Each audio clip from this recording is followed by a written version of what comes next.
Good morning, yogis. This is Melissa Hagedorn with the Northwest Yoga Conference.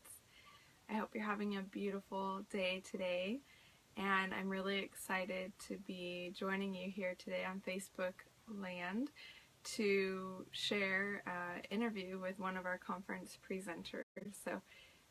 We're going to be doing a series of interviews from now up until the conference, giving you the opportunity to learn a little bit more from our presenters and just build the excitement for the event. I'm really excited for the conference this year. It's going to be a really incredible event, and we've moved to the heart of downtown Seattle at the Washington State Convention Center. So there's a lot of fun places to explore around there, but it's also a really beautiful space. We have 3 floors that we can share for the event venue, and lots of room for yogis. And I see that our interview guest has joined us here in the comments below, so I'm going to go ahead and add her into the conversation.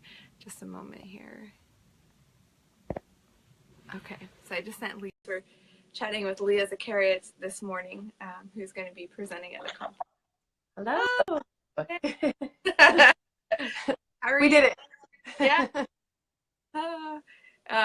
Yeah, for as techy as the world is right now, I feel like Facebook Live could be a little more streamlined in the processes, but we're here. Yeah, we made it. Yeah, so thank you so much for joining us today to share about yourself with the community, and I'm really excited that you're with us here again at the conference, and you're just really Seattle yoga community, so I'm excited to get to spend this time with you here this morning. It's a pleasure. Well, I just wanted to take a moment to introduce you for those who are not familiar with you. And Leah is, well, I'll read the official bio so I don't get anything wrong here, but Leah graduated from the School of Business at the University of Washington and became a CPA. And after 15 years, progressed all the way to tax director of a real estate investment company. And so she kind of had like that perfect picture life of the job and the husband and child and home. Took a really big courageous leap of faith and left that behind to walk into possibility. And that possibility manifested into opening Hot Yoga Queen Anne in 2009, and then Shefayoga in 2013.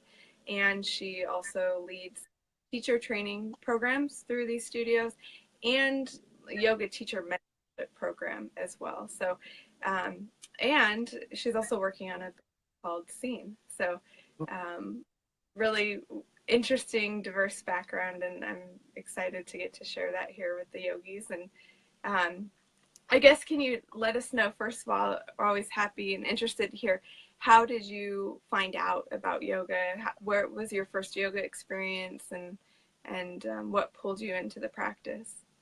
Yeah, well, I think for like many, I began yoga for the physical practice. I was a CPA at that time, and so I needed stress relief, and I loved movement. I was a dancer for just like for hobby.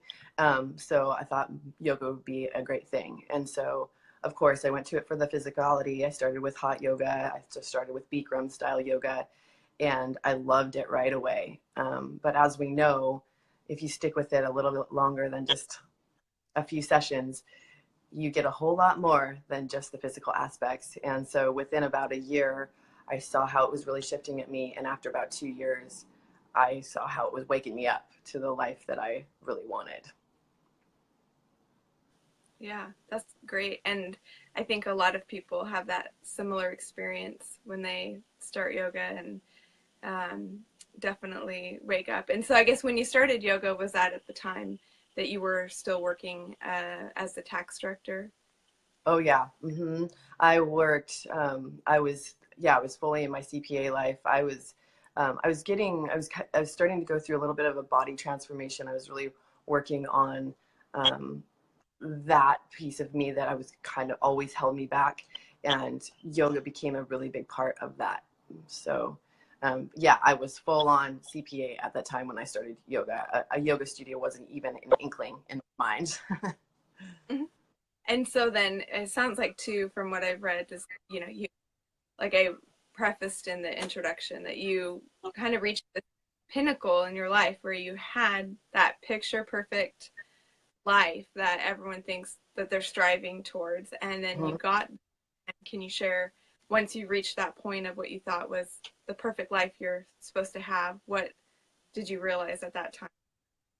Yeah. So I remember sitting on the bench with my aunt. She had taken a yoga class with me, and I said, "This practice is waking me up." And I said, "I, I'm not happy in my life. I have everything that, you know, the society thinks and wants me to have, but I don't feel fulfilled." And quite honestly, I knew in my whole life that I had a bigger purpose, and I knew I was supposed to help people. I actually had an experience with a healer who read my palm, and she looked up with big crocodile tears in her eyes and told me that I was going to help a lot of people. And so I always kind of waited for that. And I knew I'd got to this place in my life where I was supposed to be happy, and I wasn't. And I was just like, I've got to shift. I'm made for bigger things. I kept that little nugget that healer told me long ago. And when I made it to this place where I had everything, quote unquote, I was just like, I have to shift. I have to change. I'm not happy. I have to finally live my life for what I know it's supposed to be. And so I just really started shifting. I shifted. I was going through stuff in my marriage, in my career. In my family, I did a really big overhaul in my life. And I really do attribute it to my practice and really fully going into um, allowing myself to get quiet and to have those moments of percolation where I have those realizations where I knew I had to change my life. I knew it. And so I did in a very big way. I mean, that's, you said like a life overhaul. And I guess now that you look back on it, a lot of times people maybe who are on the outside of the yoga practice, or maybe even on the inside of the yoga practice, see these people who are doing yoga and have these life transformations. And a lot of times it's portrayed through social media. So through a few posts, it looks like, wow, all this amazing stuff just happened for them. But it, I'm going to guess, didn't happen overnight for you. So can you No. look back? I mean, how long did that process take for you to transition into a different place in your life? Yeah, so when I decided I was really starting to burst out of my bubble and starting to make shifts in my whole life, personal life, professional life, everything. It took me a long time. I actually, um, the whole story around opening the yoga studio is kind of a long story, so I'll keep it brief, but it really wasn't in my mind's eye. I was dreaming and I knew that I wanted something different to help people. And the space up in Queen Anne just popped up. It wasn't even a plan for me. But I pulled the trigger. I knew when I walked in that space, I was like, this is it. This is what I'm supposed to do. So I kept my CPA job for 2 years. I wasn't a yoga teacher, which is really backwards. Usually there's yoga teachers that open their studios. And so I wasn't a yoga teacher. I was still in my CPA job for 2 years. And I got on average like 3 hours of sleep a night for like 2 years while I was going through personal transformation. I was going through a divorce. I was upheavaling my whole life, shifting relationships. I was doing all kinds of things. And it really wasn't until about 2 years where I started to kind of really dig in and feel like I was doing what I was supposed to be doing. So it was the bravest time of my life, the bravest time up until now, because my book is the bravest thing that I've done. But it was the bravest. It was the bravest moments of just really breaking free from conformity, breaking free from the ideals of what people think that they should be, and then just doing it, going after it. And it was exhilarating, but it was also scary. It was vulnerable. But that's why I am who I am today. And this is the way I teach from. I teach from these experience of transformation. Yeah. And at that time when you were going through that transformation, when you look back at it now, or at that time, did you think, while you were going through the transformation, did you think, this is really brave that I'm doing this? Or was it afterwards you reflected back and you said, wow. I had no idea it was so in me. I think a little bit of both. I remember feeling really exhilarated at times, and really super scared. I mean, there was some guilt, you know, all the things of breaking up my family and like moving on and like and relationship shifts and stuff like that. So I do remember that, but I remember feeling like nobody's gonna stop me. Like this is my time. I felt like I was a butterfly that's just like waiting to bust out of the cocoon, and I was exhilarated. But I do look back now, and especially writing my book, I was like, holy moly, the things that I did was pretty crazy. But when you set your mind out for something and you just finally let go of the attachment of what people think of you or what you and have a passion and conviction and you go for it, then nothing was going to stop me. I mean, I never owned a yoga studio. I wasn't even a yoga teacher, but I loved yoga. And I said, I'm not going to fail. I'm just not going to fail. I'm going to just keep going. And so there was, you know, and I've also felt like I've always been really guided by the universe, and just like, I really felt I've watched the signs and been really open to everything that came. So it's kind of everything. There's moments of just knowing it came from within, it came universally, but it's all been a huge process of Yeah. bravery and vulnerability and all of that. It sounds like maybe you had awareness too, that going through that process, that you knew that there was a freedom that you were going to find on the other side of that. Mm-hmm. Mm-hmm. And you Yeah. mentioned about vulnerability aspect, and Mm-hmm. is that, you know, I think that's something that everybody struggles with. That's probably why, you know, Brene Brown talks a lot about that, and I think that's why a lot of her resonates with people, because it is really hard, and it's really hard in our society right now too, because there's so Mm-hmm. much judgment people can sling out on social media and, you know, in a more anonymous fashion. And so I think that a lot of people really struggle with vulnerability. And I guess when you were going through that transformative process, or even today in your life, um, how do you have that awareness about that vulnerability and make that choice to be vulnerable, and what tools or resources have been available for you to do that? Yeah. So Brene Brown's like my favorite, right? This is why I'm going to be doing the Daring Greatly workshop in at Northwest Yoga Conference. So really from the tools of actually even study that book in my teacher training programs, that it is a muscle that you work. Vulnerability is something that you have to continue to just step into your place of walking through the fears, to know that on the other side you are going to have greater connection. And I have done it so many times, and I actually call myself now like a vulnerability seeker, because I know how much it strengthens me. And even though on the other side I feel like raw and naked and I feel so seen and still so exposed, the vulnerability piece is really what truly makes um, the connections. So there's an innate part of me that's really courageous, and I have a lot of confidence, right? So I'm able to walk through those places, but uh, it is something that I constantly have to make a decision and say, this is what I know to be true. And the teachings of Brene Brown and the vulnerability work that I study through her books and through her work, just constantly make me rise up. And every time I hear her voice, hear her sayings, just like walk through it, because the hard conversations, the moments of deep intimacy are the best in life. And it's just so powerful. So I constantly just seek it out. I actually seek it out and let myself walk through it, um, and sing a little song or get some jitters out if I have to, just to kind of do it and know that I'm not going to be perfect. That's really a big deal, because I think so many of us think, what if I screw up? What if I make it, what if I say the wrong thing? What if I fail, right? But if I just go in going like, do my best and just show my heart, be intentional, be true to myself and my purpose, let people see that you're human, and then it's such a beautiful connection that happens.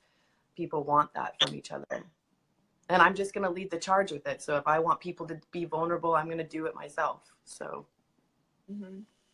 I actually was just reading a blog post that somebody wrote about some transformation they made in their life, and they had said that they had realized they were addicted to the sense of belonging. That was actually why they were always practicing yoga so hard, to get that sense of belonging. And so that is, I think, ties into vulnerability as well, you know, because the more vulnerable you can be, the more authentic you are in how you're living your life.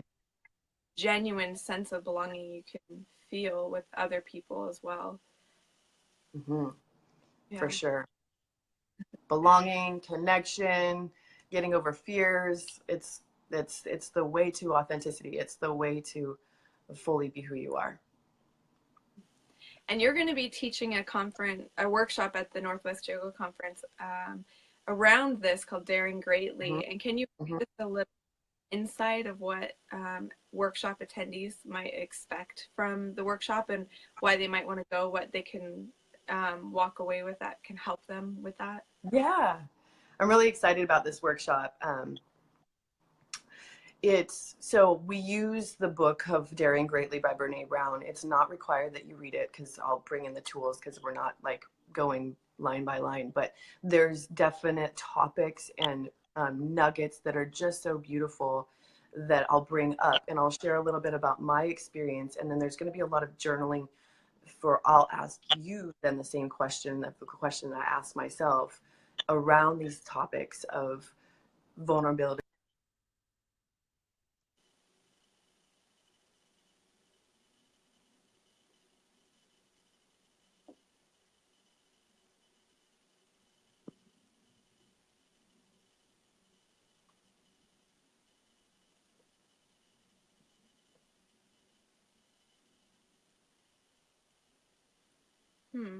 The video just froze on my side, so I'm not sure if that's my connection or Leah's connection, but I guess if you're watching, can you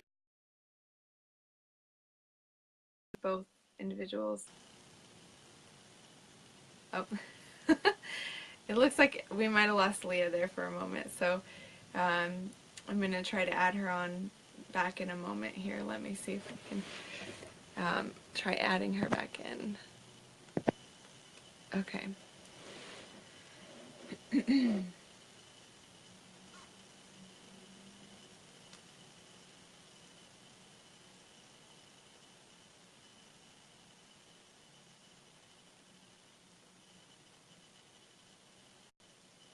So sorry about that. It's hard when that happens, because it's like, I don't know if this is my connection or anyway. Sorry about that. That was everyone to go up, use the restroom, grab something else to drink or whatnot. So. I think I'm back. You had just started answering the question about the Daring Greatly workshop, so I guess if you could start from there, that would be great. Wonderful.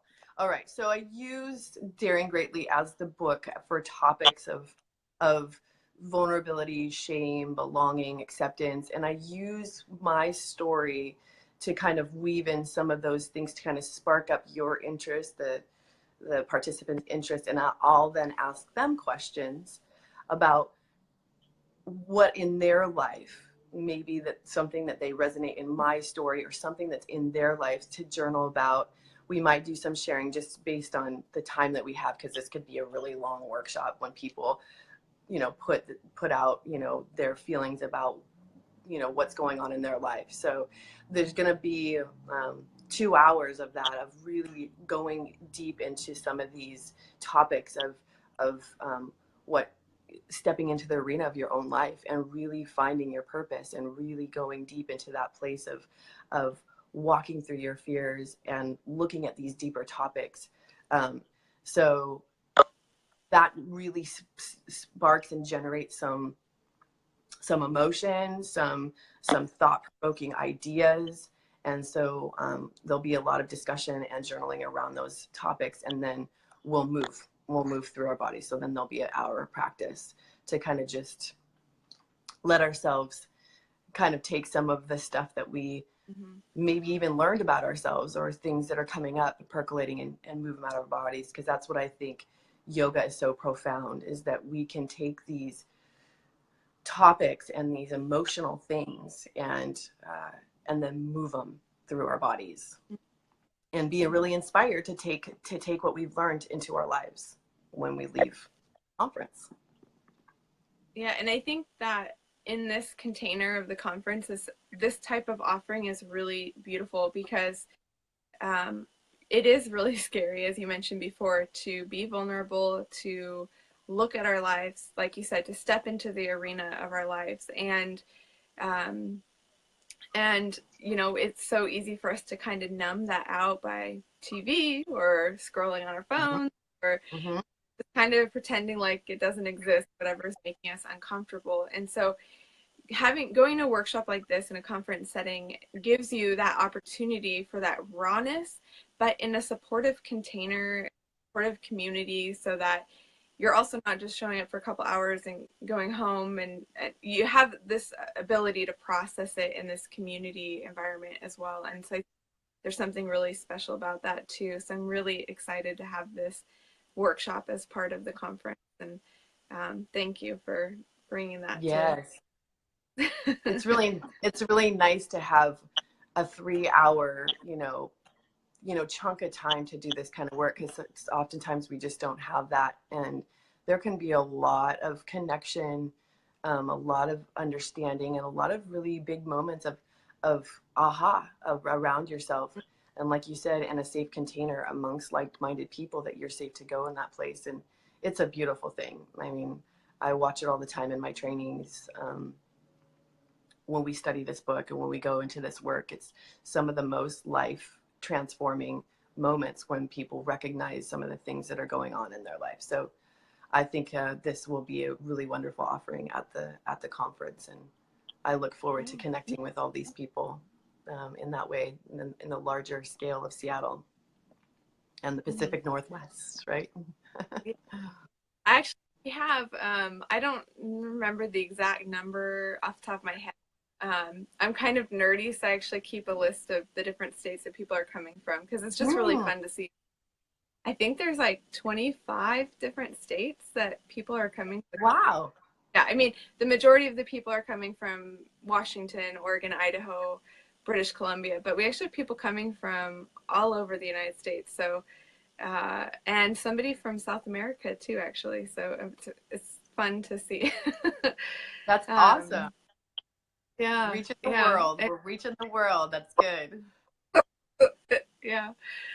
And so you, something that I think is really that I admire a lot about you is, you know, you have these teacher training programs that you do at your studio, as well as a teacher mentorship program. And I've seen you in action, and I feel like you're really such a wonderful mentor to these people, that it's a kind of a lifelong relationship of mentorship. And it just the way that you play or that you engage as a mentor, I guess, is really beautiful to me. And I just feel like there's a lot of genuine, authentic connection, and that probably is a lot due to what we've been talking about here about the vulnerability. But I was just wondering if you could speak a little bit on, you know, there are a lot of yoga teachers that have been teaching for a long time and they move into the role of more mentorship, and just any advice or insight that you can offer to teachers who might find themselves in that role, because I think that you do such a beautiful job in that role as a mentor. Yeah, thank you. I really appreciate that. It's really kind. Um, for me, in this journey, I've just really come to understand humanness and our deep desire for connection. And so for me, when I go through, my vision for my studios anyway is community, right? So I want people to be seen. I want people to feel like they're important. I want people to know that they belong here, and there's a reason why they're here. And so I really try to know people's names, and then those people that go a little deeper with me, that go into my teacher training programs, and they become my family, because to me, this is not about the shapes, right? This is not about yoga asana. Yoga is big. Yoga is whole life. It's wholeheartedness, right? So I really take a vested interest in people, because that's my life's goal, is for people to know that they belong here, and that they have a purpose and a meaning, and that I see them for what that is, and it doesn't have to look anything like mine. I want it to be theirs. I mean, that's how my studios are run too. My teachers have full creative freedom, to teach the way that they are. So for me, if I could send message to teachers out there, if so many teachers want to have big classes, they want to have that connection, but they really do have to take the time to shake the hands and kiss the babies and ask about their lives, and truly want that connection. Because sometimes we get caught up in our own stuff, our own life, right? Our own, how am I going to pay the bills? How am I going to, all the things that come up. But if you can take your eyes off yourself and see them for what they are, as in that connection, there's this beautiful relationship that comes in them. From that connection, you're going to get what you want anyway, right? All the things that sometimes you just attach to, they come by not attaching to them, and like actually doing the work of service, of love, of connection, of having the deeper conversations, and really taking the time to know people. That's what yoga teaching is for me. It's all about connection, community. Yeah, I think that's a beautiful answer, and I think too, it reminds me of, people say if you're trying too hard for something, you're grasping too much for something, it eludes you because you're just trying too hard for that. Let go and just being more open to the process is what can help you find what you're actually seeking. So yeah. And I mean, I used to be a CPA. I was that linear, structured, like everything just so person. So I get it. But I also have broken free from that. And so I know the freedom. And that's why my story and who I am and how I teach, I think, can resonate, because I've been there. I know what it is. And I still have to exercise that muscle all the time of non-attachment, letting go, trusting, and know that it's if your heart is right, your purpose is there, your meaning is there, you believe in yourself, it's gonna come. Yeah, and it's like practice makes progress. So it's just like you said, exercising that muscle over and over, just making your way to that point of progress, and without having an expectation that you are going to have that pot of gold or whatever it is waiting for you at the end of the rainbow. So and another thing that really stands out to me about you is when I first started this conference 7-8 years ago, I had no connections at all to the yoga community. I was just a yoga student who was very passionate about the practice and was looking for this type of experience for myself, and I couldn't find it. And so somehow I ended up planning it.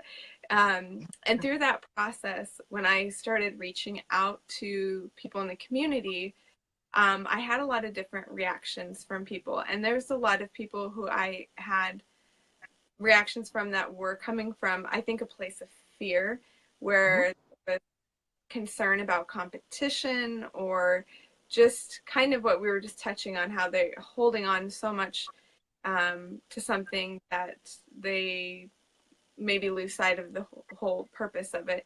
And so I encountered several people who come with a pretty competitive mindset, but you really stood out to me because I felt like you came from a mindset of abundance. Like, we all do better when we support each other and lift each other up. And so I was just wondering if you could touch on that a little bit, and why that is meaningful to you, and your thoughts on that.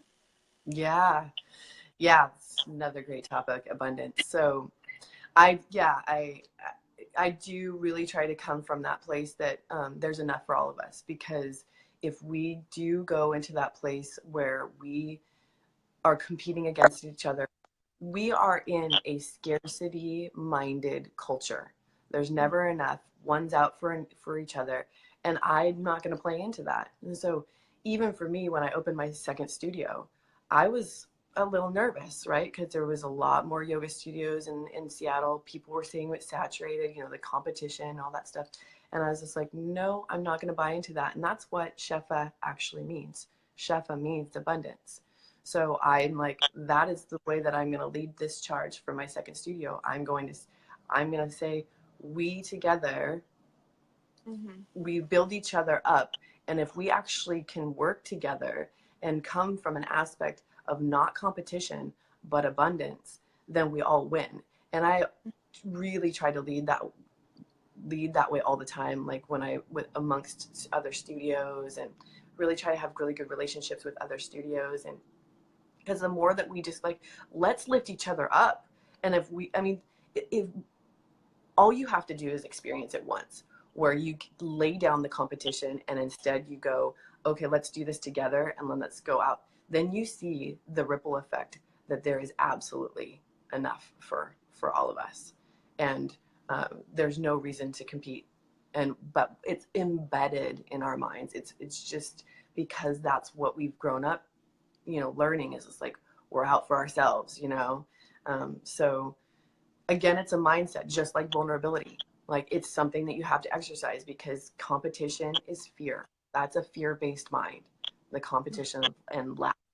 So the more you can exercise that muscle of saying, no, I have enough. And you know, there's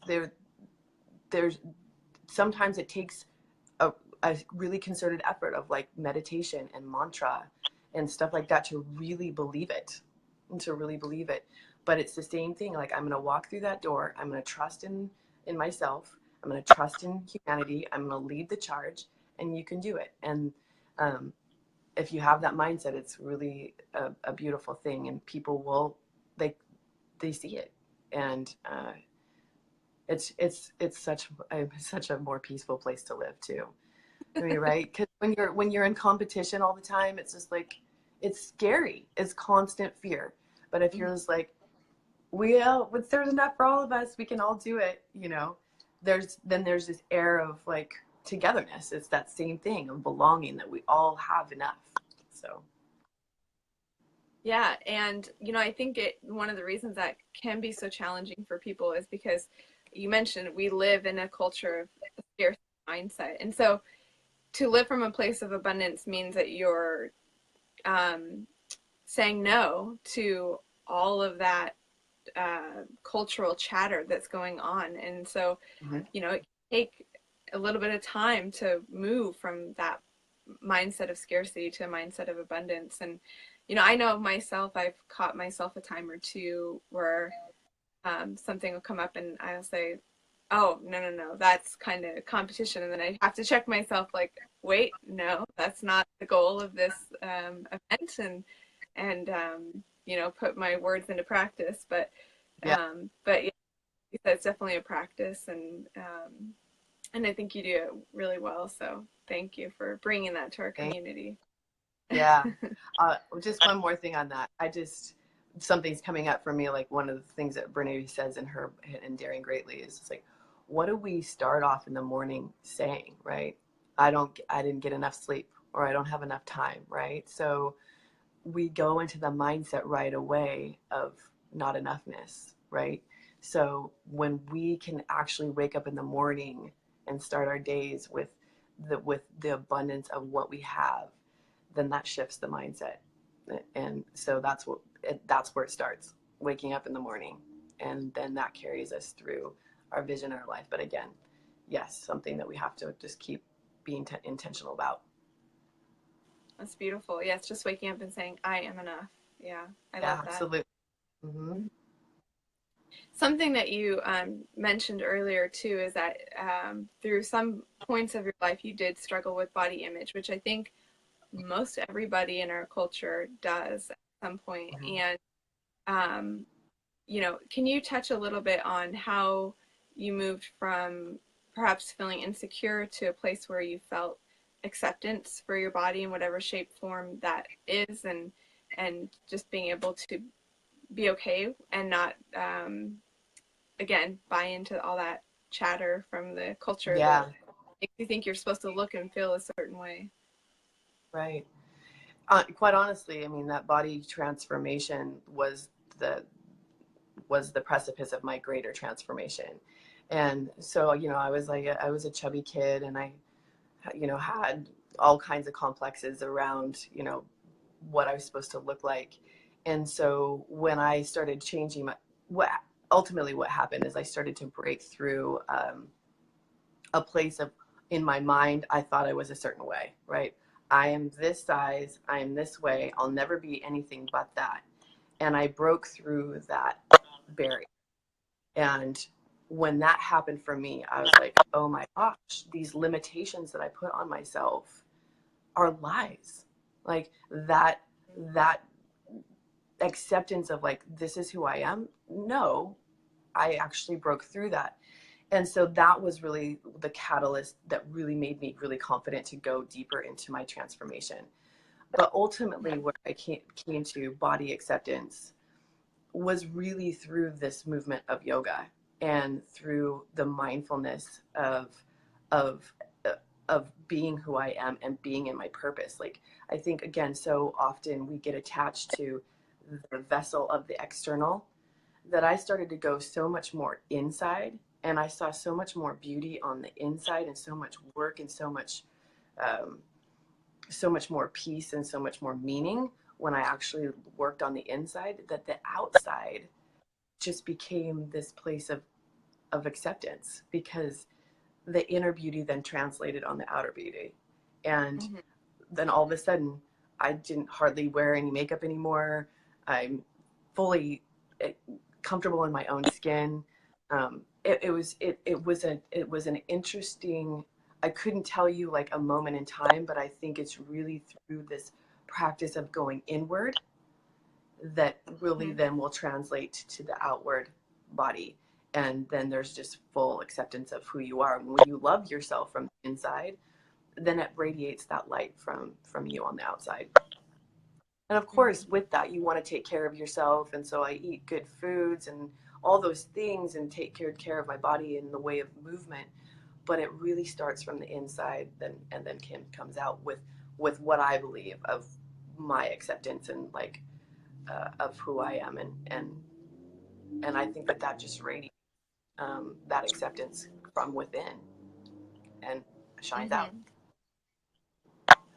Yeah, and one thing I really love that you just shared too was about how the physical transformation was kind of the catalyst for this bigger transformation that you had. It was like the little crack in the wall that let you see there is light on the other side of that wall, and helped you crumble it all. And so it's just fascinating, because you never know in life where you're going to get that little crack from. And Yeah.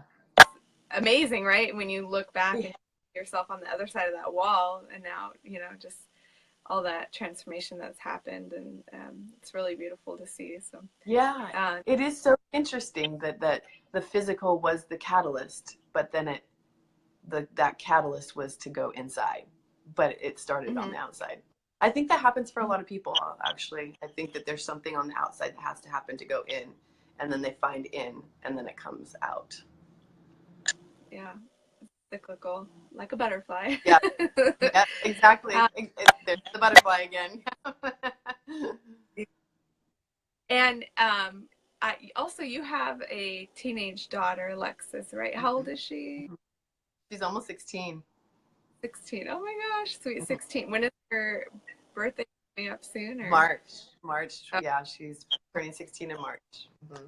that'll be fun celebration. But one thing I know, there's, I think, a lot of parents out there, both women and men, who are dealing with teenagers that I don't know whether your daughter's dealing with this or not, but I think most people are, some sort of body image issue. And Mm-hmm. do you have any advice or insight for parents on how to approach that in a healthy way with their children? Because we obviously don't want to add on Mm-hmm. to that, give them some sort of healthy outlook with that to help them navigate that issue. Because some people, I think a lot of kids end up dealing with body image issues, and they take it all the way through adulthood, and they're not able to let go of it. So you know, any insight, I guess, since you had dealt with that and you've Mm-hmm.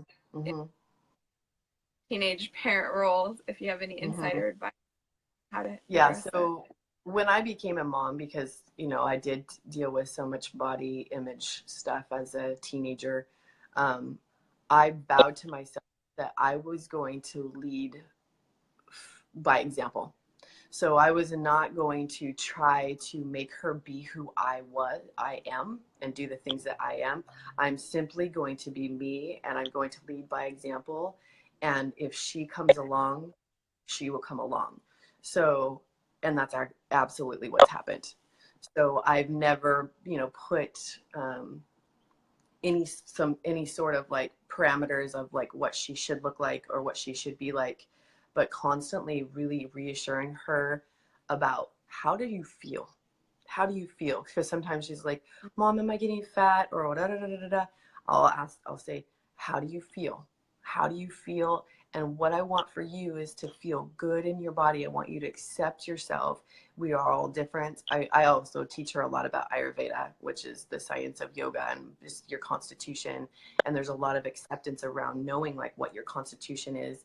So you're not necessarily, everyone's not going to look the same, right? So she has a lot of acceptance around herself by understanding her constitution as well. So I give her some things that are concrete like that help her say, oh, okay, yeah, that makes sense why I'm a stronger build, and that's because that's my constitution. But then also I continue to lead with eating, you know, healthy habits, and obviously movement and mindfulness. And I've never pushed it on her, and now she's like taking yoga in her yoga in high school, like by her own merit. She's working at my studio now, and you know, and so it's worked. Like she just, I haven't pushed her. She's just watched me, and she's soaked it in, and she's making her own decisions around what she wants to do, and then she feels empowered, and then she also feels the acceptance at the same time. And of course, we have a very open relationship about communication about everything, which I think helps a lot around body stuff. So if you're able to talk about sexuality, if you're able to talk about things going on in your body, what's happening with peers, like if you have an open communication relationship with your kids, that's also going to breed that place of acceptance and not going down that rabbit hole of trying to be everything that you know, especially in the social media world of perfection and you know, everybody putting out just the good stuff, right? There's a lot of pressure, you know, with that. So I really lead by love example. that That's what I question. continue to do. Yeah, yeah. I love that you take it from how do I look to how do you feel? Because that is the Mm-hmm. ultimate important question, and I think that's actually a really great answer too for married couples or couples in general. When the woman says, "How do I look in this dress?" Men just say, "How do you feel?" Keep out of trouble. Note to men But watching. yeah, How do you feel, babe? Feel good. yeah, yes. Uh, yeah, I really love that. I think that is a really great nugget of wisdom because I think a lot of people do find themselves in those situations they don't know what to say. I mean, what is a good answer to that? But I think that's actually quite a perfect answer. So that's the first time I've heard a good answer to that question. So uh, thank you for sharing.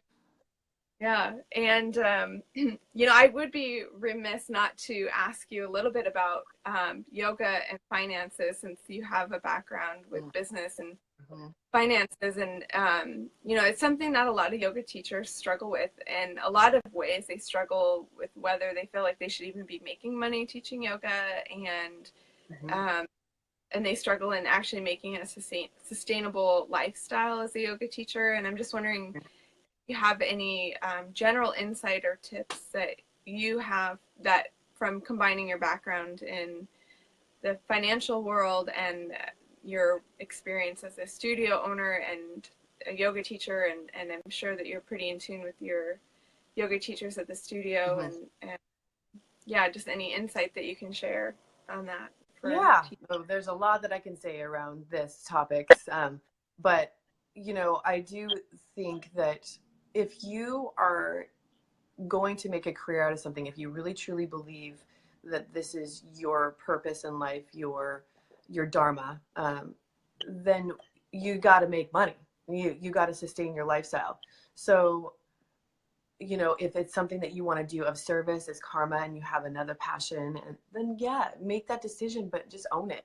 You know, own where you're going to be in the way of like, okay, this is going to be my main career, and I'm going to use yoga as a service, and so I will give it for free or do, you know, karma yogi, whatever, donation based. But if you want to make a, there's no shame in that. There's no shame, because we have to be able to live. And again, there's abundance, right? We're not taking from anybody. We're just living our life with purpose and doing our good work, and we should have resources for that, right? And so I'm a really firm believer, and quite honestly, like, I when I opened my studio, I thought that I was going to be a CPA and just have my yoga studio on the side. I didn't think that it was going to become my whole life. So, but what I found, because I did it and I found that it was my purpose. Like, I I never was like, I'm going to make a lot of money doing this. But what happens is, if you're honest and truthful, come in good intention, you serve from a place of heart, that it just comes, right? And there's nothing wrong with that. There's nothing wrong with being rewarded by your efforts and being in purpose, because quite honestly, what that does is allow you to do more, right? So the more that I have put myself out there and the more that the resources have come, I've been able to create and build more, right? And so that's where I just can't believe the things that I continue to create, because I have the resources, I do have the time, right? Even when people say I don't have any time, but you can make time. It's like we all have the same 24 hours, and it's just crazy how much I still continue to create. So I think quite often, if I could be so bold, some people use as an excuse to not go for it, because there's a little bit of undercurrent of fear around that. Like, how do I do this? It's going to take a lot of effort. It's going to take a little bit of, you know, it's a business. A lot of yoga teachers are in business for themselves, right? They're independent contractors, so they actually have to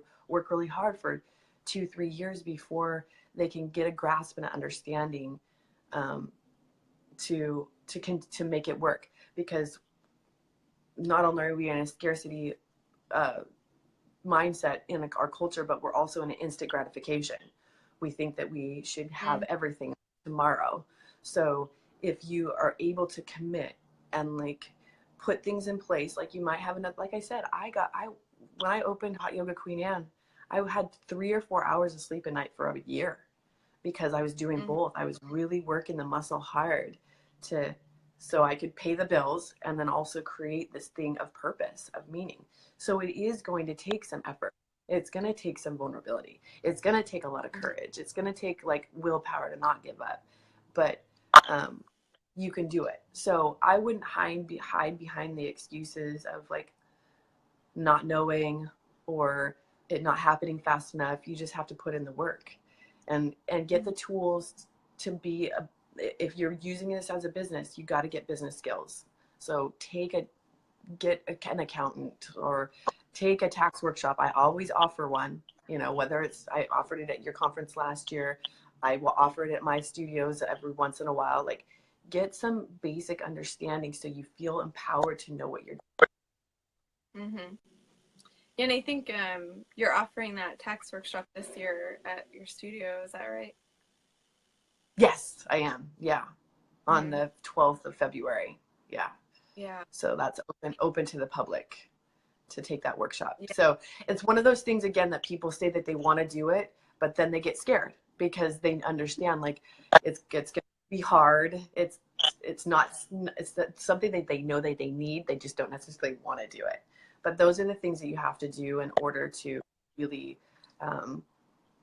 get the well-roundedness and to have the longevity in your business. You have to be willing to do the things that you necessarily don't love to do, but you have to do it in order to sustain, and it will pay off for sure. And I think some people are intimidated to do something like that too, because maybe they've been teaching for 5 or 6 years and they know that they're not doing the right things from a business standpoint. Mhm. And so going to a workshop like that makes them have to stand and face what they've created up to that point, or Mhm. situations maybe they've gotten themselves into, and have to take some form of accountability, and that can be extremely uncomfortable. But Totally. what I have for them, because I think that on the other side of that uncomfortable feeling, there's probably a sense of freedom and relief that comes from taking that accountability. I guess, can you speak Mhm. to that, in that workshops that you've taught with people? Oh yeah. I mean, we're talking about vulnerability again, right? Walking into a place where it's unknown. You're not sure what you're going to learn. You're not sure what's going to happen, if you're going to be able to retain. And then you come in, and I can't tell you how many people have come in and taken that workshop from me, and they leave so empowered, because so much of our fear is unwarranted, right? We think that we're not going to understand. We're not sure if we can do it. But then there's all these light bulb moments of like, oh my gosh, this is not as scary as I thought it was going to be, and I'm actually getting so much out of it. Um, but it's, again, you have to step into the arena. You have to be willing to take the steps and go, I'm going to do something that I don't necessarily want to do, but I know that I need to do it for my own business, for my own accountability, for my own growth, for my own expansion. It has to happen. Mm-hmm. Yeah, and do you have maybe just one little insight or tip that you could offer to yoga teachers that for their taxes, maybe either related to how to get organized for them, or a deduction they don't typically take, or just some sort of little nugget of wisdom that you can offer to them related to their taxes, especially since tax time is coming up? Yeah. Just be organized, get the tools to set up a small organization, like a profit and loss statement, or get a small accounting software to and understand what you can write off, because if you don't know that, at the end of the year you could have a really big tax bill. And I've had many teachers come to me and say, I don't know if I want to be a teacher, because I don't hardly make any money, and at the end of the year I owe all this money. How do I owe money when I'm not making any money? But they just don't have the skills to understand of, oh, well, did you know you can write off all these things? And they're like, oh, I didn't even know that. So you have to get a basic level understanding of business 101.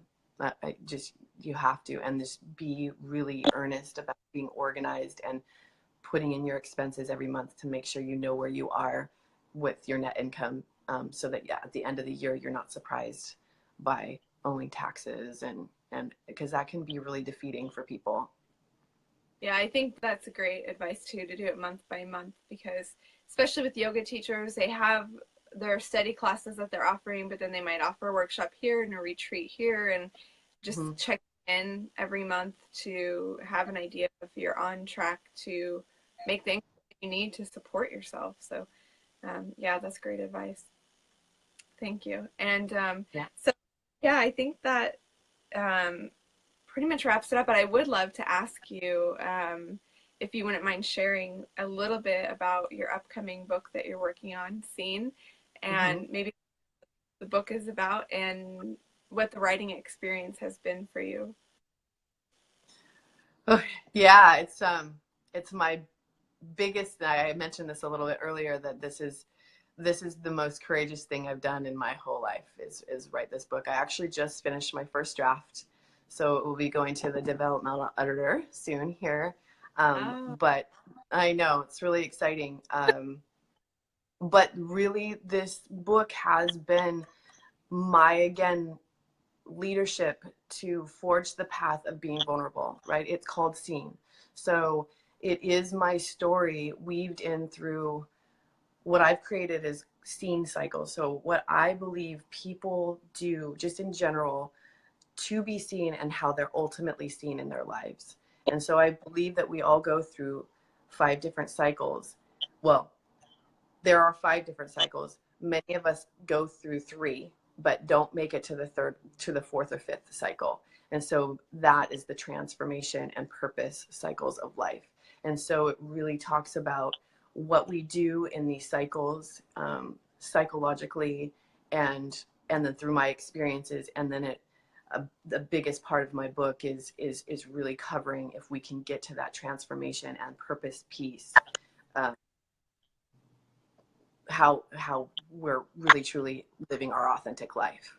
So this book really has come from all the work that I've done through my quest of being vulnerable.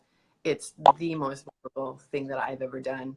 And, you know, the process has already served its purpose. It's revealed great truths in my life. So even on my quest to write, I knew that there were some things that I still needed to kind of work out. And wow, they came to the surface through writing this book. So no matter what happens with it, it's already served its purpose. It's given me a tremendous growth, tremendous truth in my own life. And so for me, I'm going to finish it because there's people that want to read it. And I want it to have a life in a book form. But I got so much out of it. But I know if I can help one other person to ultimately be seen in their life, to really feel that essence of like, I am fully living who I am. I'm fully transparent in all my humanness, right? So like, I'm giving you all I have. Like, there's not just all the pretty stuff, right? It's not all the like successes. It's the failures. It's the dark moments, right? But embracing that place of humanity and going, here I am. I'm exposed. I'm seen. I'm raw. I'm naked. Take me as I am. And that gives us the permission to be that in our lives. And so that's my mission for this book, is for people to feel that in no matter what they go through, and that they have the ability to fully be seen in their life for who they are. So I'm really excited about it. I'm proud of it. But again, it's served its purpose to me. I can't even, you'll have to read the book to understand why.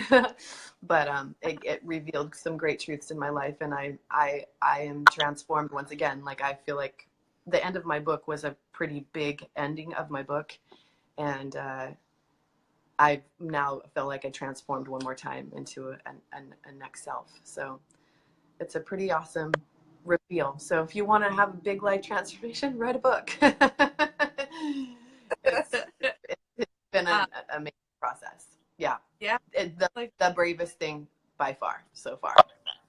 And would you say what aspect of it felt that required bravery, just being so raw and vulnerable and writing it in a form that is written, it's there, you can't get rid of it, kind of? Yeah. Okay. Yeah.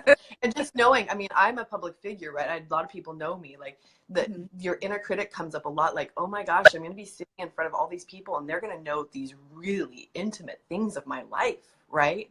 So that's really courageous to be willing to, because like, people would ask me like, oh, are you going to tell that story? I'm like, of course I'm going to tell that story, right? This is what the book is called. It's called Seen. It's not about putting in all the little perfect pieces of my life. That's the whole purpose, to show the humanity, to show the pitfalls, to show the mistakes, to show the darkness and the light, right? So that we can embrace those things and have fuller acceptance of self. So that's where the bravery comes in, is just being completely raw, completely exposed, no holds bar, and knowing that some people aren't going to like it.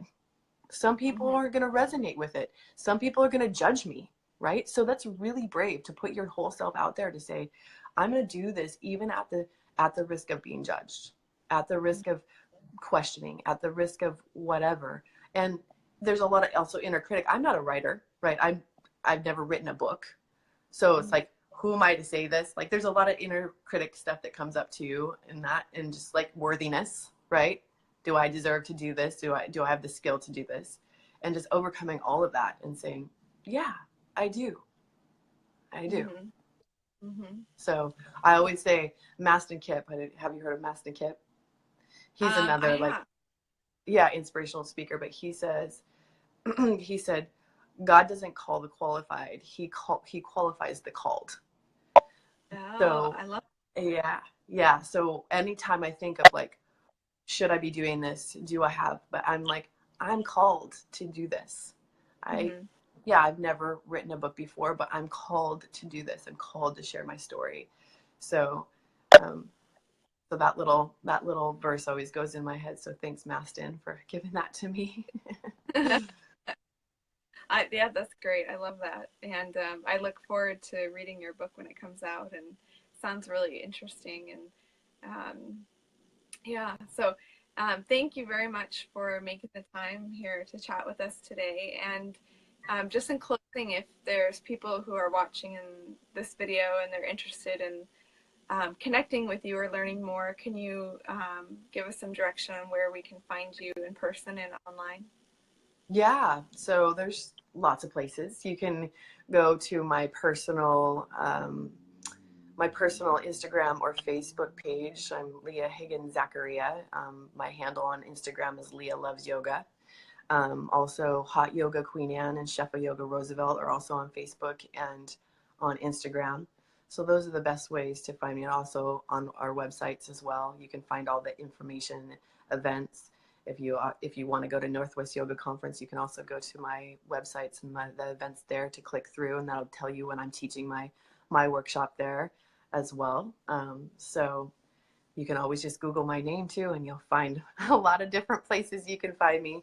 Some articles that I've written and stuff like that too. So Yeah, I think I saw there's a blog on, I don't remember the website, about wearing yourself in, I believe. mm-hmm, That, mm-hmm. I'm sure if you probably Googled your name and the wearing yourself in, it would show up. And there's also an interview with you with the Harvard Business Review. So if people are Yes, reading a little bit more, those are some great options as well. So yes. thank you so much, Leah, for joining us here today to chat. And I am so excited to see you again in February at the conference, and just feel really blessed that you're a part of our community. Thank you. Well, thank you for having me. It's been such an honor to be a part of this conference and to watch you grow, because I've been seeing your journey as well, and you've been really brave too, and really vulnerable, and kept keeping on. That's what you do, right, to make this work. And look at us now, like we're down at the big convention center, which is really I know. cool.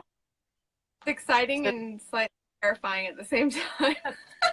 but you're in the arena, girl. You're in the arena. Yeah. So good, so good. So I'm happy to be a part of it, and yeah, I'm happy to support in any way and continue to grow this community in the greater Pacific Northwest. So thanks so much for having me and believing in me too.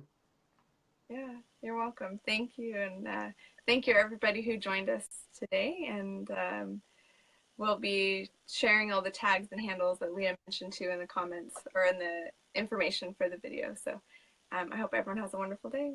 Thanks. Thanks, everyone. Bye.